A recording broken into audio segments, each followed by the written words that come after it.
জান্নাতের মধ্যে যাওয়ার পরে হঠাৎ মনে হয়ে গেল, আল্লাহ, পৃথিবীতে অনেক পাখি দেখেছিলাম, মাঝে মধ্যে দুই একজন ব্যক্তি পাখির মাংস খেয়েছি। কত মাংস খেয়েছি, গরুর মাংস, মহিষের মাংস, পাখির মাংসের স্বাদটা আলাদা। আল্লাহ রাব্বুল আমিন, যদি আজকে সম্ভব হইতো পৃথিবীর মধ্যে পাখির মাংস খেয়েছিলাম, আজকে যদি তো একটি পাখির মাংস পাইতাম। কিয়ার মধ্যে আল্লাহ বলছে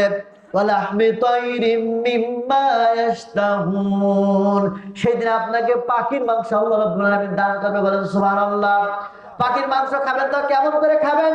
এই পৃথিবীর মতো নয়, বরং জান্নাতের মধ্যে যাওয়ার পরে আপনি যখন পাখি দেখবেন আকাশের মধ্যে, আকাশে পাখি উড়ে যাচ্ছে, আপনি জমিন থেকে বলতেছেন, হাই রে পাখি উড়ে যায়, যদি পাখির মাংস আমি খাইতে পারতাম। অমন সময় পাখিগুলো আকাশ থেকে রান্না ভুনা হওয়ার পরে আপনার সামনে চলে আসবে, আপনি শুধু হা করবেন। জান্নাতে এমন অলস, আল্লাহ বলছে তোমার চাবিয়ে খাও লাগবে না, হাতে করাও লাগবে না, তুমি শুধু হা করো, পাখির মাংসগুলা একবারে ভুনা হয়ে আপনার গালের মধ্যে চলে যাবে। আপনি খাওয়ার পরে শুধু হাড় গুলো ফেলে দেবেন, আর এই হাড় থেকে একেবারে আবার পাখি হয়ে উড়ে যাবে, চলে যাবে। বলেন সুবহানাল্লাহ। পৃথিবীতে এটা কখনো হয়? আপনি জান্নাতে যাওয়ার পরে মনে হইল পৃথিবীর মধ্যে গরম জলে ডাব খাইতে ভালো লাগতো,